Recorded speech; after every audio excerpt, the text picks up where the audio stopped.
Guys and Dolls, Freedom Dad here, and just coming, just in Belfast, and I'll just turn around so you can see Harland and Wolff. If you can see that through the window, all right.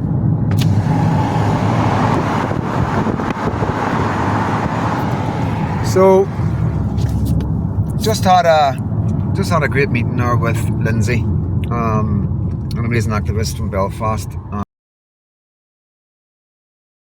I'm sure most of you have seen her.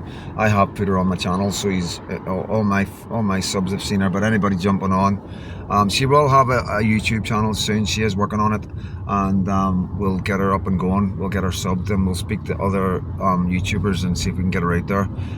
Some of you guys who are connected to our YouTubers can do what you do, and we'll get her work out there. I'll be putting her work out. You can put her work out. You know, everybody just get on it and get her up and going.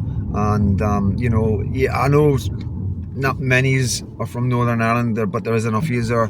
And you know, yeah, this is Northern Ireland, and you know, a lot of people probably are thinking, well, it's nothing to do with us. You know, it's to do with everybody. You know what I mean? At the end of the day, we're all learning from each other. You know, it's difficult in a way because you know so much is coming at us. It's like, you know, it's just what I've just heard, what's happened to this girl. It's like, it's not good, you know what I mean? But at the same time, it's to be expected, you know. It's difficult to talk about, guys. It's difficult to explain because there's so much that I can't say. So I'm trying to like tell you stuff without saying too much stuff. But there is an awful lot happening, and it's like I say, you know my saying, it's like the spider's legs. You know, there's not many legs coming off this. It's unbelievable, and it is quite dangerous. Like I say, it is really, really dangerous. But at the end of the day, all us activists have only got one thing, and that's on our minds, and that's our children's future. And we all are understanding we are the last hope for our generation, for our country, and for our religion. Even those that aren't religious don't want to see our churches go. They don't want to see churches getting turned into mosques. They just don't, you know what I mean?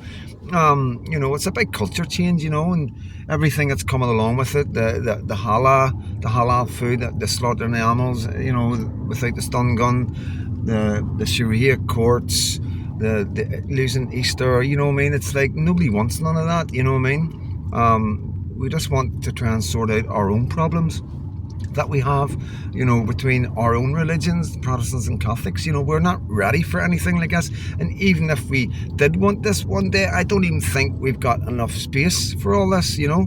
But like I say, I think we're going to concentrate on, you know, our own. You know what I mean? Like, I'm talking about everybody in Britain, concentrating on our own religion, our own families, and you know, getting families together again, like in communities together again. So mothers and grannies are next to their children, you know what I mean? And then them children, and it keeps going on like that, because when you don't have parents next to their kids, it's difficult. Families getting broke up creates problems, and we need to concentrate on stuff like that, you know, and making sure our communities are kept together and everybody's happy the way it used to be. And you know, like I say, we're coming out of 30-40 years of conflict, and we're still not there yet. There's a lot of demons and a lot of crosses to bear, and it is really, really difficult. And then when you throw this in, you know, irregular immigration, you know, undocumented men, you know, Islam, you know, you're like, what? You know, give us a chance to get a breath, you know what I mean? So yeah, nobody's happy about it, and the general consensus on the streets is it's not happening. But there is problems with the Republican side of things and their attitude towards Palestine and Hamas, so that's creating problems in their areas, you know what I mean, that they're going to have to deal with in time to come.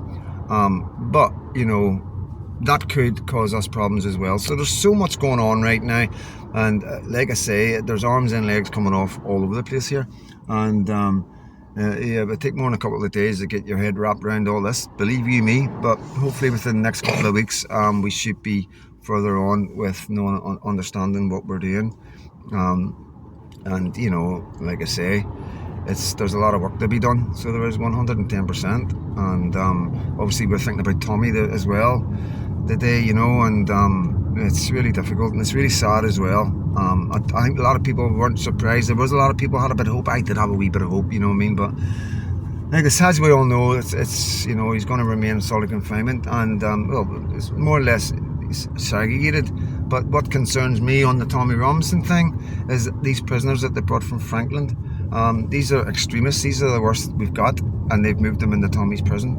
So that concerns me. So it does. So I like to keep an eye on that, guys, and just keep him in your prayers for me. You know, that's all we can do right now, and keep his name out there. And like I say, I'm in Belfast doing other things right now. So, but obviously I'll get back on the Tommy stuff, and you know, when I get an hour, I'll have a wee look and see if there's something I can bring out. But at the minute, I'm going to concentrate on my own wee land and what's going on in this tiny wee place called Northern Ireland, you know, and hopefully protect it from the likes of what's going on in Birmingham, you know. So that's it, guys. I'm just no live tonight. I'm just, you know, I'm on the move. I'm hoping to meet some other people tonight. So yeah, busy. So tomorrow I'll definitely bring a live instead of a video, and you can interact. But you know, like I say, doing my best, and I'm safe. Everything's good. Lucky's good. Katie's good. She's not good actually.